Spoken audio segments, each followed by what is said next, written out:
पुष्प के बारे में जानेंगे, जानेगा ना? Yes sir. तुमको सबसे पहले बताओ रे बाबू, अभी तुमको हम बताएं कि पुष्प जो होता है तो पुष्प के निचला भाग को क्या बोलते हैं?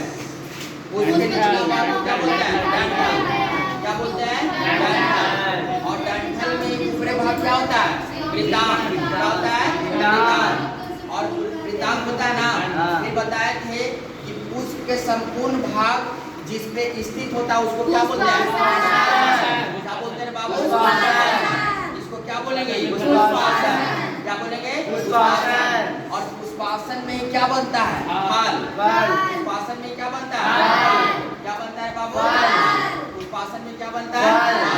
फिर इसके बाद बताए कि पुष्प के अध्ययन को क्या बोलेंगे? क्या बोलेंगे? क्या बोलेंगे? फिर हम पढ़े कि पुष्प का कितना भाग होता है? कितना भाग होता है? पहला क्या होता है? दूसरा क्या होता है? तीसरा क्या होता है? चौथा क्या होता है? चौथा क्या होता है? आपको हम बताएं कि पुष्प को जो सुरक्षा प्रदान करेगा उसको क्या बोलेंगे? क्या बोलेंगे? पुष्प को जो सुरक्षा प्रदान करेगा उसको। फिर बताए बाबू कि बाह्य दल पुंज का रंग कैसा होगा? कैसा होगा? तो यही ना बाह्य दल पुंज है, उसको सुरक्षा प्रदान कर रहा है। और किस रंग का होता है? किस रंग का होता है? इसके बाद बताए दल पुंज। क्या बताएं? दल पुंज के कारण ही पुष्प का जो भाग मतलब अलग अलग रंग का होता है। पुष्प का जो अलग अलग रंग होता है किसके कारण? दल पुंज के कारण। किसके कारण? दल पुंज के कारण। इसके बाद बताए पुमांग। क्या बताएं? पुमांग। क्या बता रहे बाबू? पुमांग। तो पुमांग को पुष्प के कैसा भाग बोलते हैं? कैसा भाग बाबू? क्या बोलते हैं? नर भाग। और नर भाग से लंबी लंबी जो संरचना निकलल है, लंबी लंबी क्या निकला हुआ है? संरचना। तो लंबी लंबी जो संरचना निकलल उसको क्या बोलेंगे? क्या बोलेंगे बउआ? क्या बोलेंगे? और पुंकेसर के जो ऊपर वाला जो भाग है जो वृत्त का आकार होगा उसको क्या बोलेंगे? प्राग को। क्या बोलेंगे? क्या बोलेंगे? और प्राग कोश में छोटे छोटे जो कण होगा उसको क्या बोलेंगे? क्या बोलेंगे? प्राग कोश में छोटे छोटे कण होगा उसको क्या बोलेंगे? क्या बोलेंगे? क्या बोलेंगे बउआ? कोई दिक्कत है? फिर इसके बाद हम पढ़े जयांग। क्या पढ़े? क्या पढ़े? तो आपको हम बताए कि पुष्प का मादा भाग क्या होगा? पुष्प का मादा भाग, उसके मादा भाग जयांग होगा। जयांग को क्या बोलते हैं? क्या बोलेंगे? क्या बोलेंगे? आपको बताएं कि पुष्प के जो ऊपर पुष्प के जो पुष्पासन होगा तो पुष्पासन के बाद जो पुष्पासन के बाद एक खुली हुई जो गोल संरचना होगा उसको क्या बोलेंगे? अंडाशय।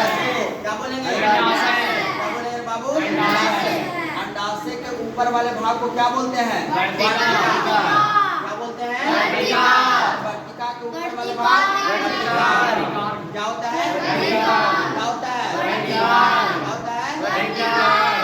अरे बात समझ में? तो बाबू पुमांग को भी कितना भाग हुआ? 3 भाग। और जयांग का भी कितना भाग हुआ? 3 भाग। इसको जयांग हो गया, अंडाशय हो गया, वर्तिका और वर्तिकांग हुआ ना? पुमांग का भी 3 भाग, इसका पुंकेसर, प्रागकोश, प्रागकण हुआ ना? कोई दिक्कत है अंदर? आप देखो कि बाबू पुष्पों में निषेचन कैसे होता है? पुष्पों में निषेचन कैसे होता है?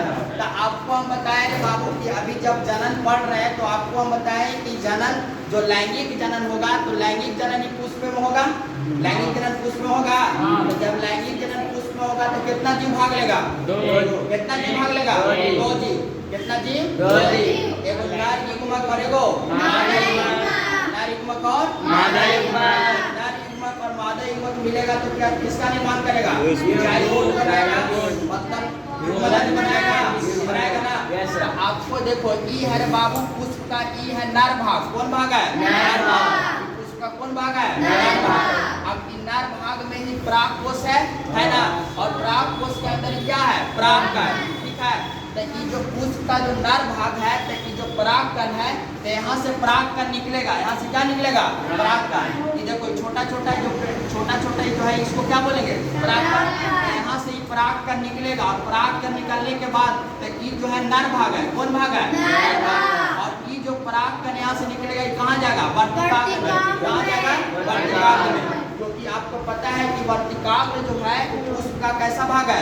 मादा भाग है। कौन भाग है? मादा भाग है। कौन भाग है? मादा भाग। तो यहाँ से परागकण निकलेगा और परागकण निकलने के बाद जाएगा वर्तिकाग्र में। कहाँ जाएगा? वर्तिकाग्र में। और वर्तिकाग्र होते हुए अंडाशय में आएगा।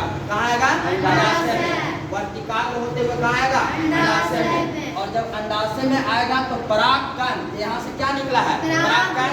तो परागकण और अंडाणु दोनों जब मिलेगा तो इसी प्रक्रिया को बोलते हैं निषेचन। क्या बोलते हैं? निषेचन। क्या बोलते हैं? निषेचन। मतलब यहाँ से परागकण निकला और परागकण निकालने के बाद यहाँ पर अंडाणु है और अंडाणु में अंडाशय में अंडाणु होगा। अंडाशय में क्या होगा? और दोनों जब मिलेगा उसको क्या बोलेंगे? निषेचन। क्या होगा? निषेचन। और निषेचन होने के बाद ही जो पुष्प है बाबू पुष्पों में निषेचन होता है। ठीक है बात समझ में? किसी को दिक्कत है?